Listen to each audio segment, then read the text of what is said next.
go. Here we go. We're back into it.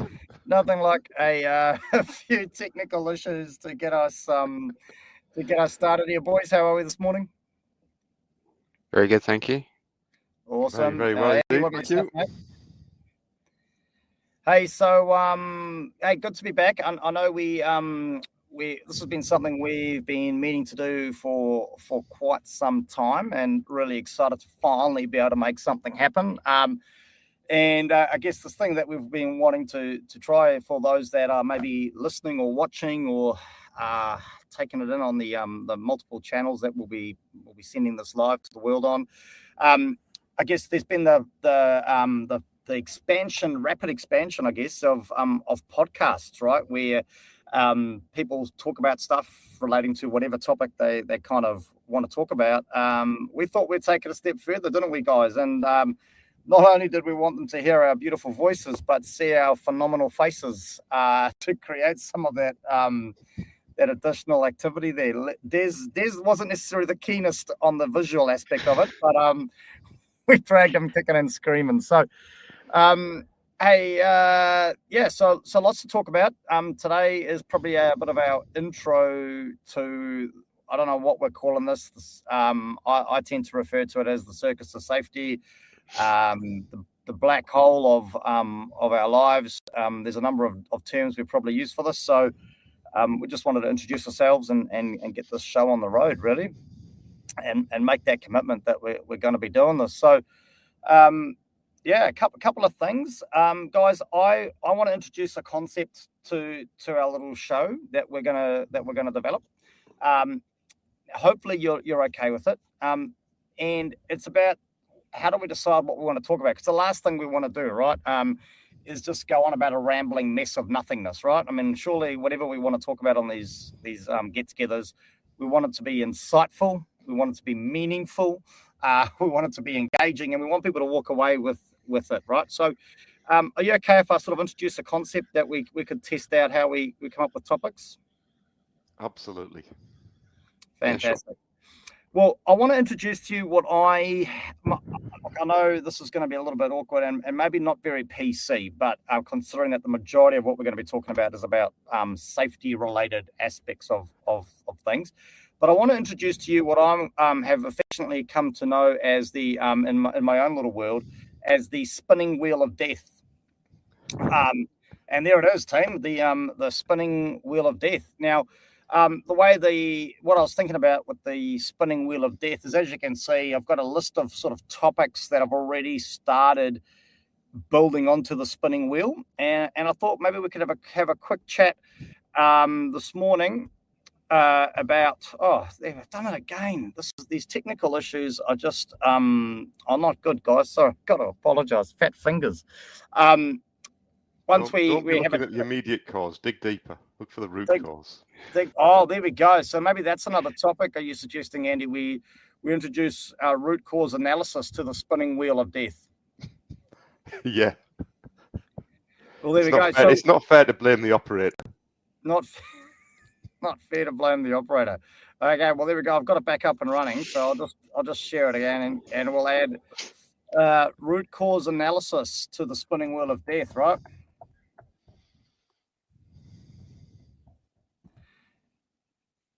That probably adds that takes us to a whole nother, I think, some of the concepts that you came up with, and I think I'm going to add safety 2, I think, or do we go? Don't do. No, that's it. Yeah. Oh, that's it. Okay, so there we go. It's not like that. It's safety I. That's it.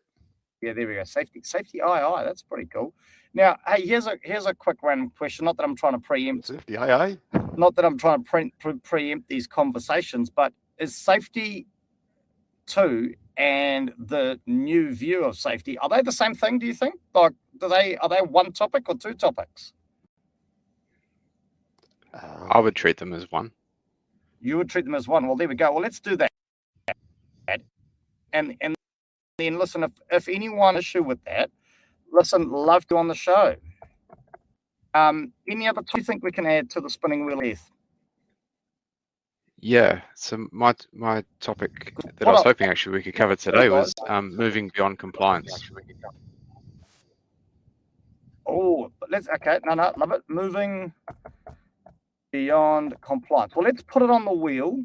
And why not? Let's have a bit of a chat about it at the end of today, right? I think that could be a good way to start the show and the ramblings.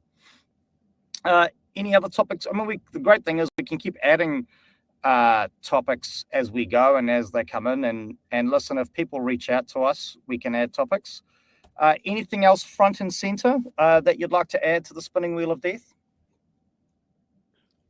Nothing from me at the moment. Nothing for you?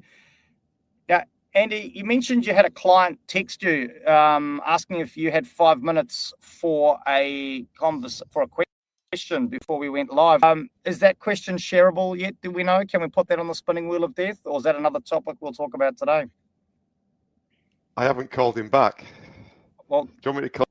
Well, mate, listen, I just got to apologise to everyone that's streaming in. It's incredibly difficult to find. Not only is it incredibly difficult these days just to find help, but to find good help clearly is a bit more challenging.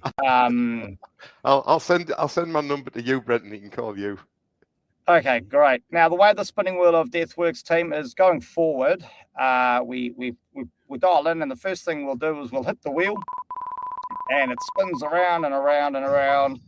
And then lands on a topic, and then we get to see which topic we want to talk about. So that's the whole concept of the spinning wheel of death. So hopefully we like it. Hopefully the people out there in the land that might be tuning in like it, and becomes a bit of a feature of our little show. I really like it. I'm a fan. You're a fan. I Awesome. think we could get some merch made up. Now we're thinking next level here. I can see Des now with a a big shirt on, nice and bright, walking around with a spinning wheel of death on it. It'd be awesome. I was trying to figure out why it needs to be the spinning wheel of death. It's pretty full on. There's big consequences for this one. Well, listen, I guess I mean I don't know. I just found it ironic. I mean, we could rename it. I'm not. No, I think it came from that whole concept of the circus, the safety circus. You know, that where they chain the person to the wheel and they throw knives at them. Yes, because that was the could be the spinning wheel of serious harm or something like that. Well, there we go. We could. I think we might need to take that offline, and we can have a rambling about that, because one of the things that I've sort of suggested is that we're going to keep these segments. We're going to make them regular. So and that's why we're putting ourselves out there today, because we had to start, because we've been saying we're going to do this for the last close to 12 months now. I think from memory. So we had to make a start. The next theory was that we'll look to keep these segments short and sharp, so sort of 35 odd minutes, sort of max, I think, if we put our time frame on it. And listen, if we get really popular, maybe we can even have some special guests join us live in the studio, which is pretty cool. And that's the greatness about this whole interweb thingy-majig. We can have people coming in from all over the world into the studio, which is pretty cool. So, anything else anyone wants to add before maybe we dive into Des's topic of the day? I just thought maybe instead of the wheel of death, spinning wheel of death, how about the spinning wheel of underreporting? Well, or is that another whole topic on the wheel? Oh yeah. There we go. I'm going to add that to the wheel. But anything else that you want to add before we get Des to introduce this topic and what it's all about? Nope, let's get into it. Spin that wheel. Okay, Des, take it away, mate. What's going on? Why is this front and center for you? What is the topic? And let's get into chatting about it.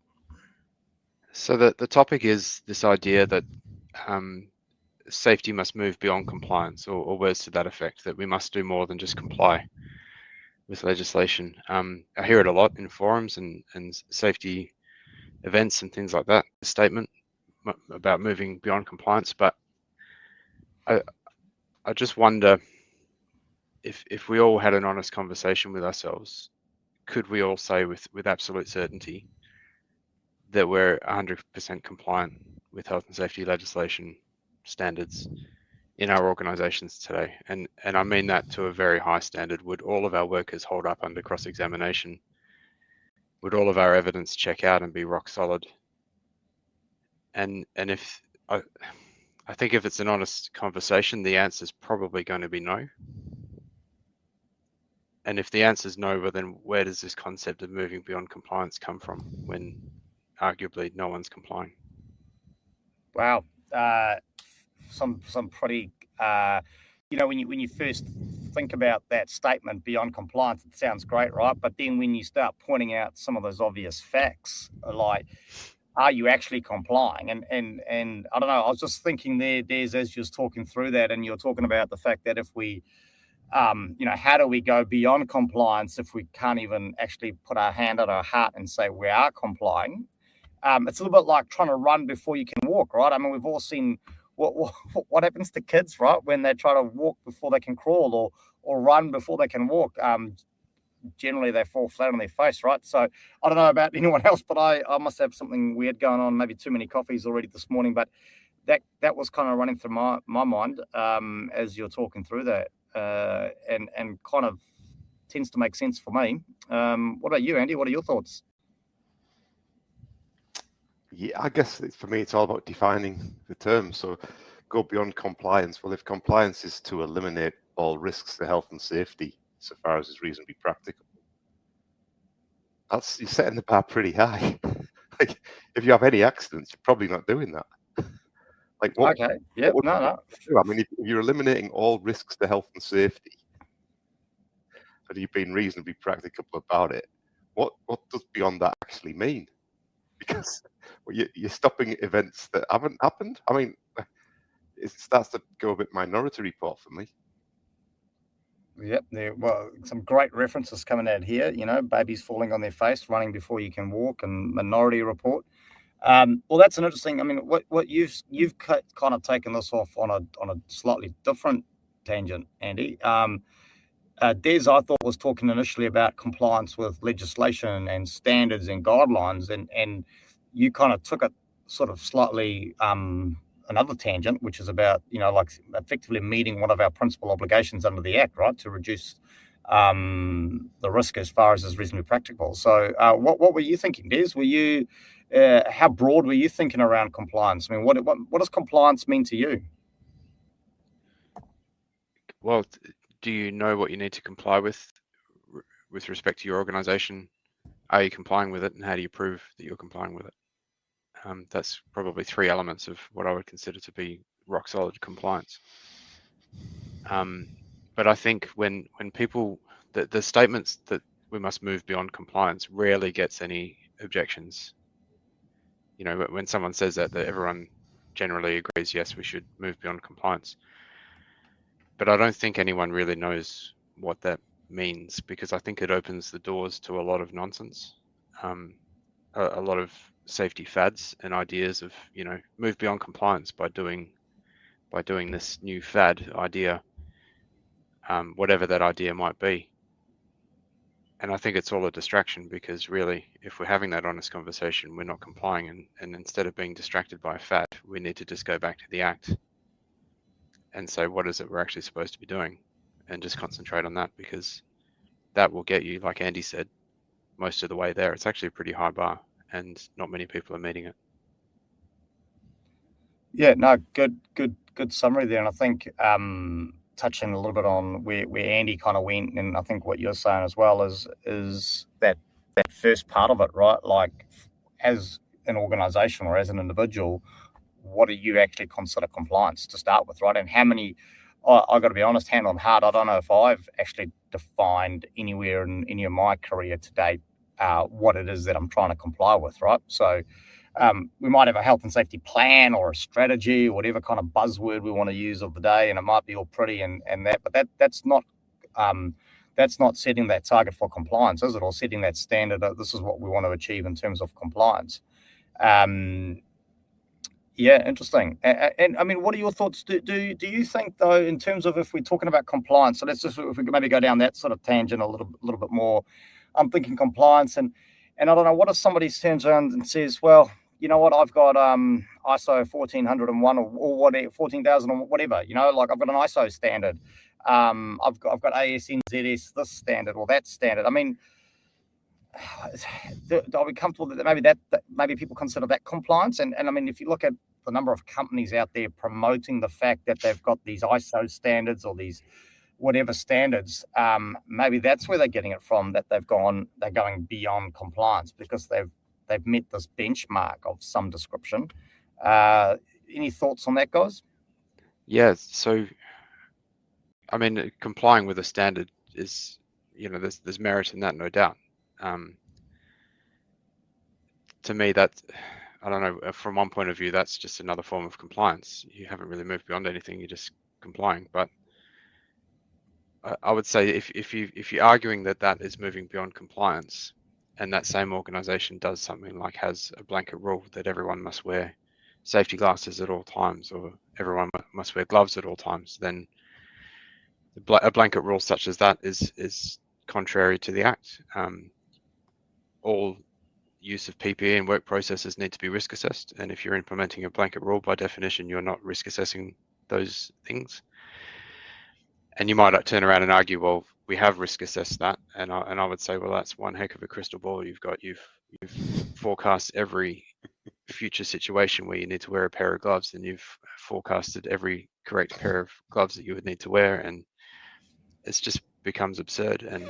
And so if you've got a blanket rule, I would argue you're not complying with the Act and the true intent of the Act, and therefore any sort of standard that you might have been certified to is nice, but you haven't moved beyond compliance because you haven't yet complied. Well, that you take this. I think this is where these conversations are going to be really cool, because you've kind of grabbed into something that I've said and kind of taken on a slightly different tangent again, and raised some incredibly valid points.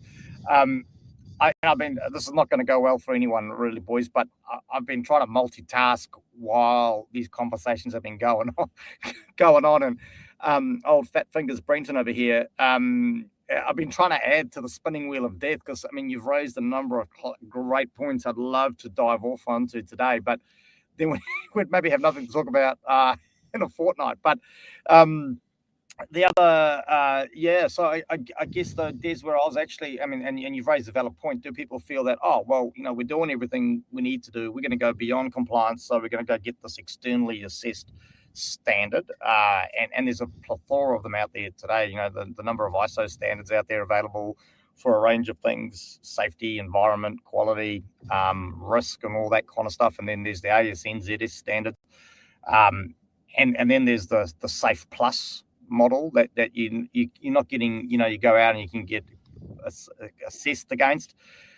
So people may feel that that's going beyond compliance. I don't know. It'd be interesting to get people's thoughts. Maybe they can leave comments in the post that's going to be generated now, or is generated, or whatever. We'll see how the technology works.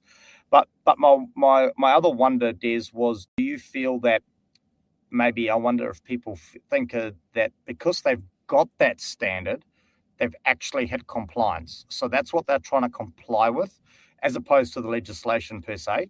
So they've decided they're going to go down the road of Safe Plus or ISO or ASNZS or whatever.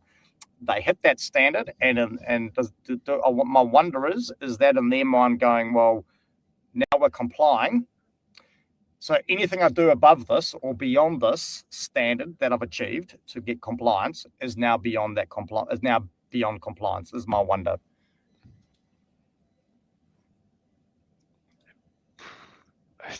They could frame it that way, but I would still argue that my first question to them is, if I walked up to any worker in your organization and quizzed them on any aspect of your health and safety management system or your certification or your standard that's relevant to them, would they be able to answer, truthfully and wholly, with a great understanding of every aspect that's relevant to them? Then yeah, you're moving beyond compliance. But I seriously doubt that every organization can honestly say that. Oh, don't disagree at the moment. But I guess what I'm trying to work through is it because of a lack of understanding around what compliance actually is? So, is it is that the issue? Is that why people are now to try to create this new thing, this beyond compliance? Because in their mind, they've actually hit compliance. Because maybe it is because they don't actually understand what compliance is. Absolutely. And can I jump in here? Oh, you go for it, Andy. Go for it. I talk about this, and correct me, I may be wrong here, and about Des's greater knowledge in this field. But when I'm working with the diploma students, we often talk about the difference between the terms compliance and conformance. And I think they're used interchangeably, like many things are, but actually they mean different things.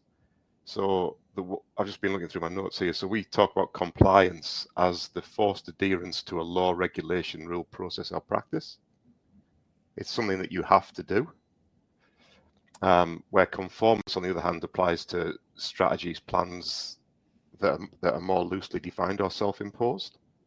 So if you go quite clearly with that idea of compliance, then the only person that can really decide whether you're compliant or not is the person that's in charge of the law. You can't say you're compliant with the health and safety legislation. Only a judge can say that, surely. Well, mate, you're sending me down a rabbit hole here, Andy. But is that right or not? I mean, that's always been my understanding of it. So when you say beyond compliance, it doesn't. If compliance is the adherence with the law, how can you do more than adhere to the law? Like you adhere to two laws? I don't know. It gets a bit weird. But so listen, I think people are going to work this out pretty quickly. In this little wee group that we've kind of created, and it's definitely by no means. Let's be clear on this team. It's no means exclusive, isn't it? Oh, not at all. I think we were the only three people that actually wanted to keep talking to each other. So there's one thing. We started with 10 and we're down to 3. So we're getting there. But people are going to very quickly work out who the academics in this group are, and who the clever people are, and who the idiot is. And I'm going to put my hand up right now. Just tell people. Every group needs a clown, right? And hence the safety circus. It is the circus of safety, right? Mate, listen. So what you're telling me is, if I'm taking this, and please, if I'm taking this way too literally, because that's the kind of guy that I am, please, by all means, say that. But so what you're saying is, I've got to go to court and I've got to be prosecuted, and the outcome of that potential prosecution will determine whether I even hit compliance or not. So don't bother going down and getting an ISO standard. Don't bother going down and go to court and ask a judge to assess me. Is that kind of what we're proposing here? Well, that would be the end point. I mean, getting assessed against standards and things is useful in providing some assurance and information to the judge to make the decision, because I mean that's what the judge's job is, to make the decision. So all of that stuff would look in your favor as if you are achieving compliance. But fundamentally, yeah, I mean, we can use case law as well. That would give us an indication to a degree. But even that, I'm delving into Des's field here, so I'll hand over to Des before I land me in the shit. Oh. Well, I think the short answer is yes. That the only way to be definitively sure that you've complied is to successfully survive a prosecution or a court case of some sort where the judge has made that decision. I think even your own solicitor would not definitively say that you're fully compliant. They might say, well, we've probably got an 80% chance of getting across the line with this case, but there's always going to be that contingency built into their opinion. So well, it's a subjective call, actually. In the absence of a judge, it's a pretty subjective call to make.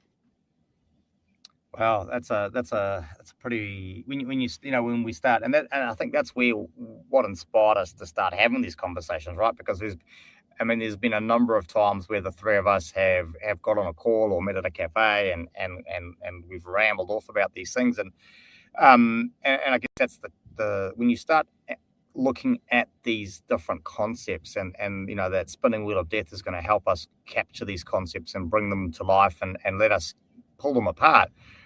When you start doing that, while maybe the intention of the statement, let's go beyond compliance, is probably there. And so that's I guess that's maybe something else we could wrap up with as we finish up this conversation around this topic. I mean, is it so much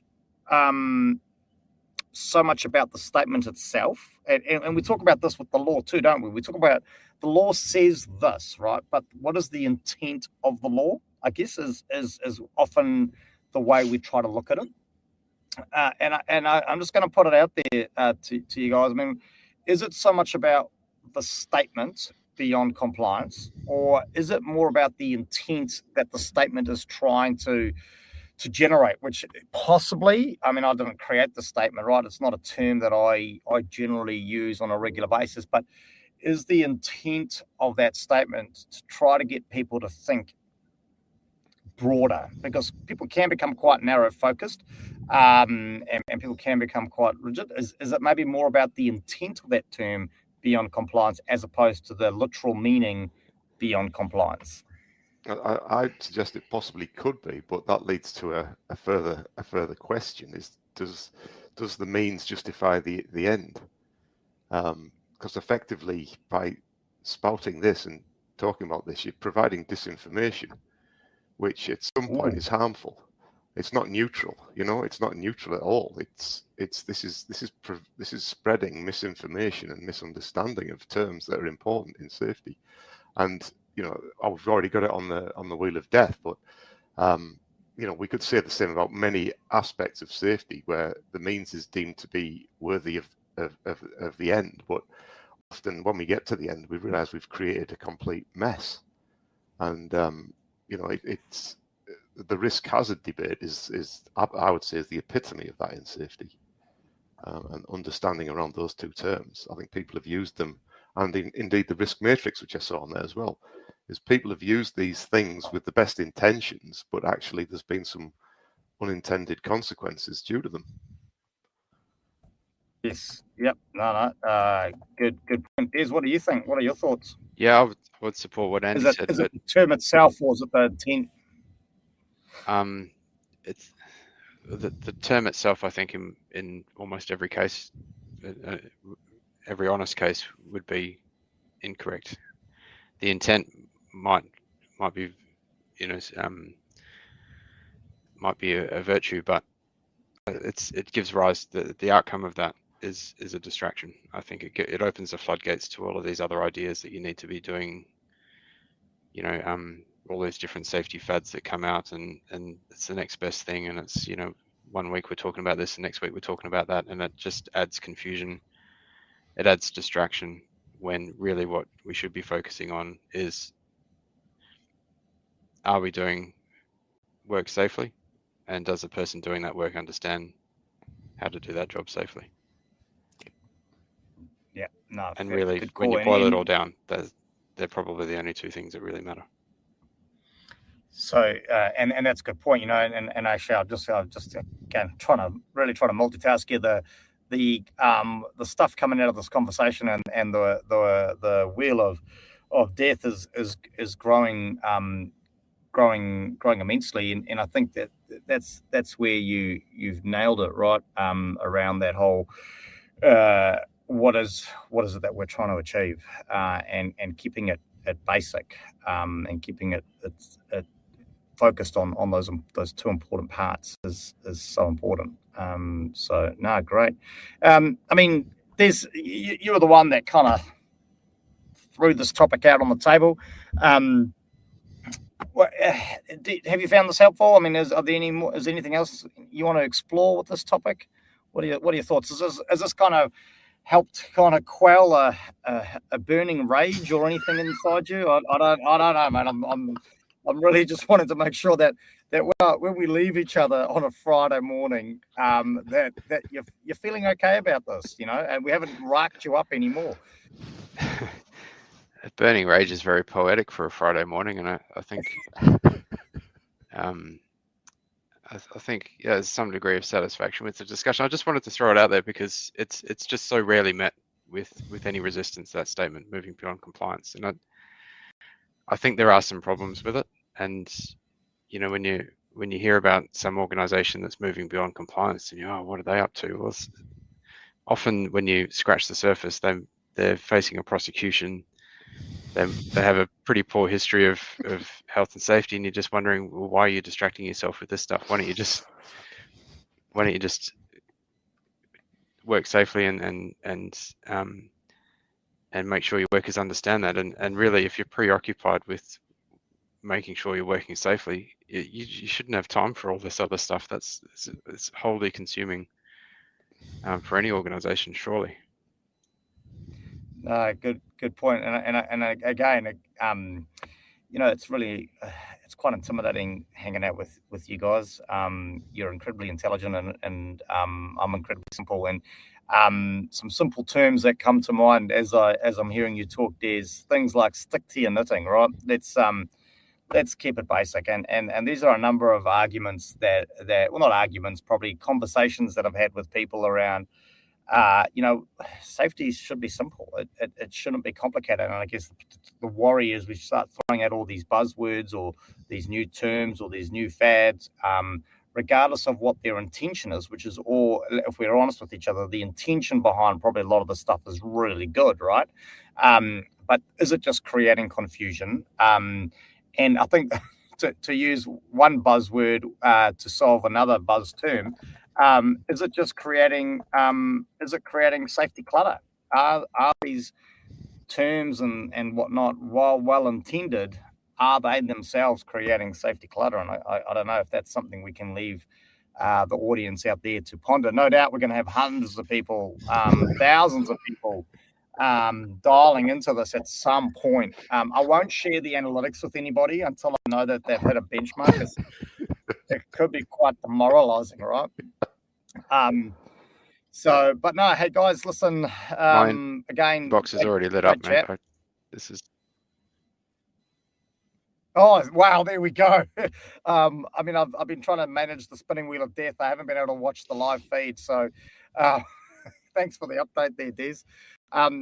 But no, boys, this has been great, and I'm really looking forward to this. I'm hoping people kind of message us. I'm hoping people kind of get out there, and I'm really glad we took that leap of faith, right? We stepped off that virtual cliff into the world of nothingness. We've exposed ourselves in probably more ways than one on more than one occasion, but we've exposed ourselves to everything that is good. Des, you don't remember that night? That was a big one, mate. But yeah, I'm stoked. I'm excited.